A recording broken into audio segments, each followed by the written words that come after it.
বেকার থেকে যারা বানায় কেক মেকাররা এসে যেমনভাবে রাখে ওরকম এঙ্গেজমেন্টের দিন। যাই হোক, আমি এখানে ফুলটা ভাবছিলাম যে কোথায় রাখবো যে আমার বোনের চোখে পড়বে। একদম এন্ট্রান্সের সামনে রেখে দিয়েছিলাম। আর জায়গাটা ইটস টু ড্রিমি।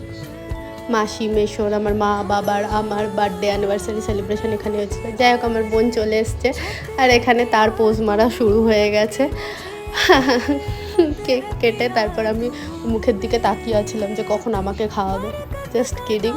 আমি যতটাই কেক অপছন্দ করি, আমার বোন ততটাই কেক খেতে ভালোবাসে। ও কখন খাবে আমি তাই তাকিয়ে দেখছিলাম আর কি। যাই হোক, এখানে কেক টেক খাওয়ার পর কেক মাখামাখি হবে না তাই আবার হয়। যাই হোক, এখানে তেলুগুতে কথা হচ্ছে, আশা করছি আপনারা কেউ বুঝবেন না। আমি বলছিলাম বার্থডে হয়ে গেছে লাগিয়ে দে কেক, আর কি হবে, আরও লাগাবে না। তাই আমার বন্ধু লাগিয়ে দিয়েছে ওরে, আরও কাঁদতে কাঁদতে এসছে। এখন ও নেবে রিভেঞ্জ, ও লাগাবে। না লাগালে হয়? এটাই তো হচ্ছে আসল মজা বার্থডে।